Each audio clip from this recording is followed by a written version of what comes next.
The truth of the share market channel में आपका स्वागत है। मैं भवनेश अग्रवाल। नमस्कार दोस्तों, बाजार में उथल पुथल है, लेकिन घबराइए मत। घबरा गए तो मारे जाओगे। और एक खरीद बंद कर दीजिए फिलहाल। ना कुछ बेचना है ना कुछ खरीदना है।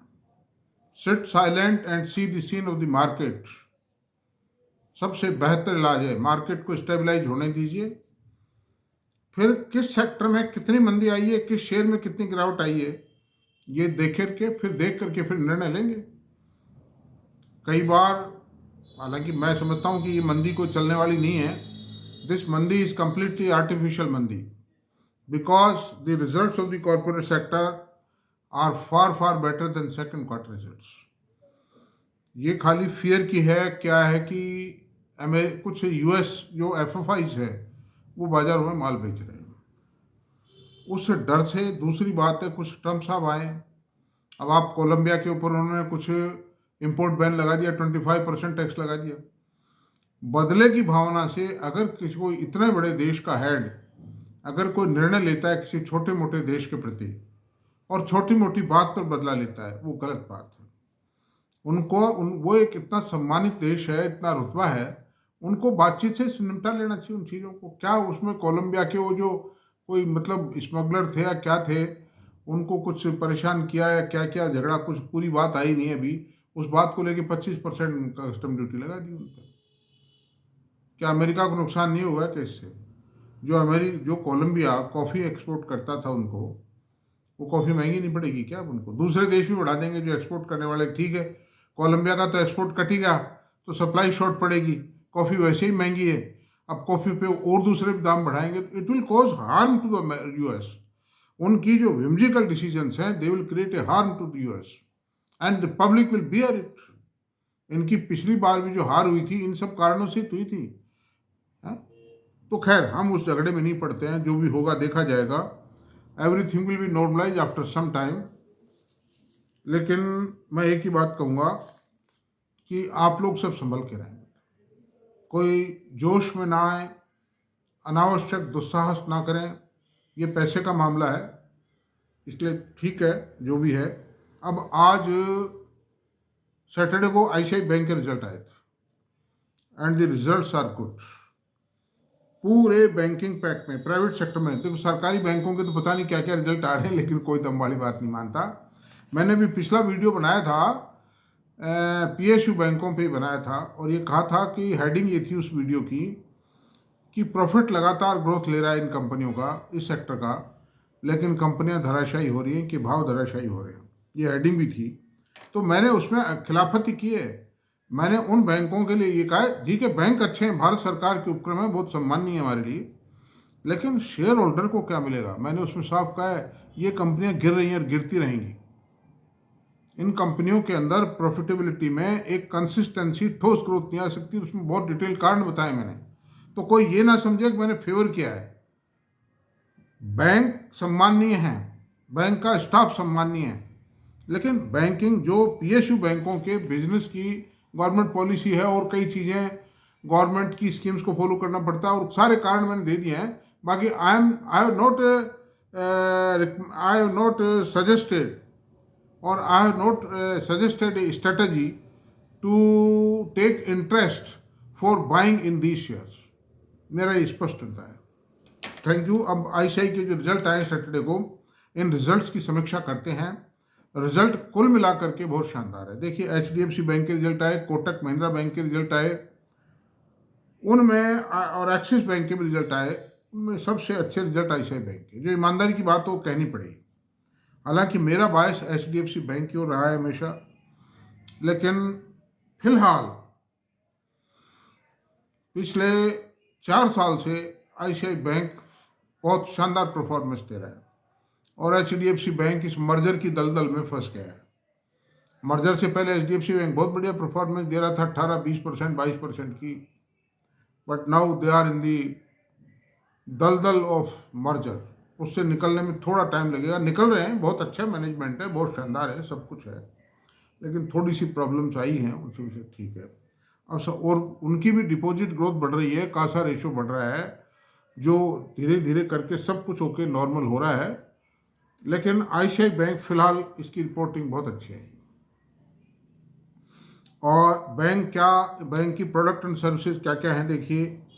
रिटेल लोन्स देता है, उसमें ऑटो लोन है, बिजनेस लोन है, अनसिक्योर्ड लोन है, लोन अगेंस्ट प्रॉपर्टी है और पर्सनल लोन्स हैं। और टर्म लेंडिंग, फाइनेंशियल इंस्टीट्यूशंस जो कंपनीज हैं उनको टर्म लेंडिंग करता है for corporate, for project manufacturing, for product installation, और एक वर्किंग कैपिटल लोन भी देता है। क्रेडिट लिमिट सेंक्शन करते हैं, है कि नहीं। तो इस तरह के सारा काम करता है। दूसरी इसकी ICI securities, ICI Lombard, prudential insurance, ये सब इसकी सब्सिडरी कंपनीज हैं। और आईसीआई लोम्बार्ड तो बहुत शानदार कंपनी है, आईसीआई सिक्योरिटीज भी बहुत अच्छी कंपनी है। और आईसीआई म्यूचुअल फंड का अभी आईपीओ नहीं आया है, ये भी लिस्ट हो जाएगा कभी ना कभी, ये भी बहुत शानदार है। ICI is the second largest mutual fund in India. This is second next, that is just next to SBI. सबसे लार्ज एसबीआई का है, thereafter ICI, and then HDFC bank का म्यूचुअल फंड है। तो ये बहुत अच्छा है सब तरह से। वो तो क्या था, थोड़ा सा मैडम चंदा कोचर के टाइम पे, अब पता नहीं कारण क्या थे, क्या इंटेंशन था उनका, उनकी इनएफिशिएंसी तो माननी पड़ेगी। She was inefficient, she was not deserving for to become managing director of this bank. तो खैर एनीवे वो टाइम गया, उस पर कोई ज़्यादा चर्चा नहीं करें। अब हमारा जो ख्याल है, इसके जो रिजल्ट आए उनकी समीक्षा कर लेते हैं। देखिए सुनिए, profit before tax excluding treasury income 12.8% बढ़ा है ईयर ऑन ईयर, और क्वार्टर ऑन क्वार्टर 3% बढ़ा है। और ये कुल मिलाकर के जो प्रॉफिट बिफोर टैक्स आया है 15,289 करोड़ रुपया, 15,289 crore rupees. Core operating profit grow by 13.1% year on year, 2.9% quarter on quarter है, बढ़ाता है ये। और ये है 16,516 बिलियन। प्रॉफिट आफ्टर टैक्स जो बढ़ा है वो 14.8% बढ़ा है, ईयर ऑन ईयर बढ़ा है ये प्रॉफिट आफ्टर टैक्स पैट, और ये 117.92 बिलियन है, 11,792 करोड़ रुपए। और क्वार्टर 3 2025 का प्रॉफिट है 11,792 रुपए, net profit of the quarter third of the current financial year. Provision of 1227 billion, 1227 crore रुपए का इन्होंने प्रोविजन किया है। Quarter on quarter 2025 0.37% the coverage advances,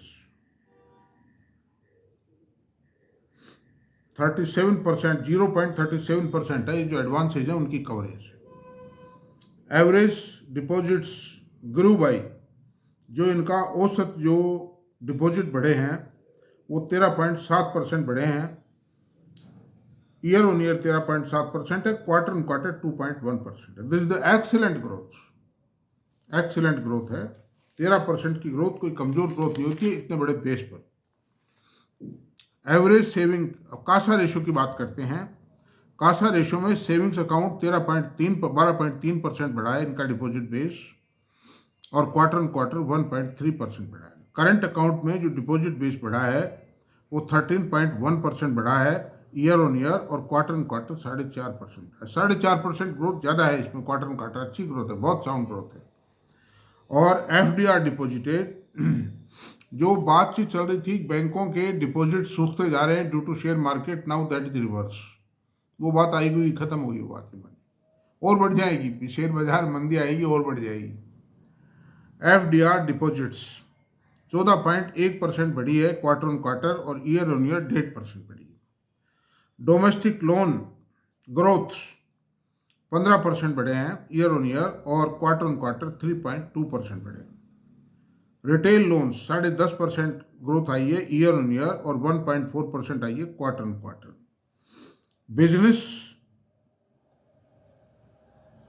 business borrowing portfolio 31.9% year on year है, और 6.4% quarter on quarter. Domestic corporate portfolio, domestic corporate portfolio में 13.2% की year on year growth आई है और क्वार्टर ऑन क्वार्टर 4.3% की ग्रोथ आई है। नेट एनपीए 0.42% आई है। Provisional coverage was 78.2%, यानी जितना भी बेड डेट्स हैं, स्लिपेजेस हैं, ये मानिए उसका आरबीआई का डायरेक्शन 74% का है, लेकिन इन्होंने 78.2% का कवरेज रेशो दिया है, मतलब कवरेज रेशो, इसलिए कोई रिस्क नहीं है। जितने ग्रोस एनपीए हैं all have been all are covered, कोई बैकलॉग नहीं है, मतलब उसमें मार्केट कैप, इसका मार्केट जो कैपिटलाइजेशन है वो 8,67,043 करोड़ रुपए है और इंडिया की ये market cap point of view से 5th लार्जेस्ट कंपनी है आज की तारीख। जबरदस्त है, मतलब 5th largest company of India है so for the market capitalization is concern. और प्रॉफिट के लिहाज से भी है, प्रॉफिट के लिहाज से भी है। बाजार नंबर जब भी देता है माय डियर जब प्रॉफिट कमाती है कंपनी। तो नेट प्रॉफिट 5689 करोड़ रुपए, कितने सन 2019 में जब मैडम चंदा कोचर ने इसको छोड़ा था बैंक को, उस वक्त इसका नेट प्रॉफिट था 2019 की बात है ये, FY 19 की 5,689 करोड़ रुपए, 5,689 crore rupees was net profit in FY 2019 और आज ये प्रॉफिट है 52,416 करोड़ रुपए, 52,416 करोड़ रुपए। कितना ग्रोथ आई 5 साल में? 52,416, 5689 ये ग्रोथ आई 9.21 टाइम कर दिया है प्रॉफिट को। कितने में? 5 साल में। अर्निंग पर शेयर जो 6 रुपये 60 पैसे रह गई थी, एनालाइज बेसिस की बात कर रहा हूं मैं, वो 69.87 रुपीज आ गई पर शेयर। तो रिमार्केबल अचीवमेंट है, रिमार्केबल ग्रोथ है और इसके managing director mister Sandeep Bakhshi हैं। He has really here done a remarkable job. Employees भी पहले फ्रस्ट्रेटेड थे उस समय चंदा कोचर के टाइम पर, now they are quite happy, they are well to do और बड़ी रिलैक्स लाइफ जी रहे हैं, टेंशन लेस लाइफ एम्प्लॉयज भी। अंडर दीज सर्कमस्टेंसेस मेरी खरीद की कोई रिकमेंडेशन नहीं है दोस्तों, मेरा सिर्फ यही सुझाव है कि आप अपने हिसाब से काम करें और इस वक्त खरीद बंद रखें। जो भी मैं शेयर बताता हूँ, जो भी मैं चर्चा करता हूँ, उसके रेफरेंस में जो भी शेयर बताता हूँ उनको आप एक डायरी में नोट कर लें और उन पर नज़र रखें, उनके परिणामों पर नज़र रखें कैसे आ रहे हैं। थोड़ी बहुत तो मेहनत करनी पड़ेगी, मेरे से कितना करोगे आप बताओ। मैं तो एक आपको दिशा दे दूंगा और मैसेज में कोई बात पूछोगे तो बता भी दूंगा, बताता भी हूँ मैं, लेकिन मेहनत थोड़ी बहुत तो आपको करनी पड़ेगी दोस्तों। जिस क्षेत्र में आप करोड़ों रुपया कमाना चाहते हो वहाँ थोड़ी बहुत मेहनत तो करनी पड़ेगी, उसके बिना काम नहीं चलेगा। मतलब क्या है कि सीख नहीं पाओगे।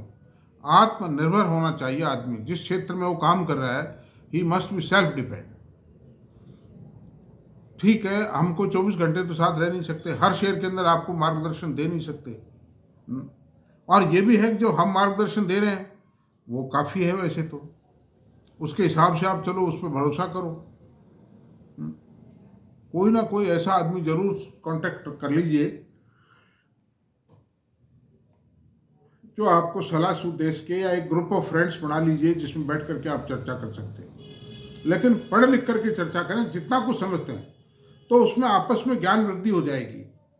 और कोई सवाल बात समझ में नहीं आ रही तो आप गूगल पे डाल के पूछ लें, गूगल हर सवाल का जवाब देगा। गूगल एक ऐसा मौनी बाबा है कि ये सब तरह के ज्ञान रखता है, सारा ज्ञान है, सारी नॉलेज है, जो सवाल पूछो सबका जवाब देगा।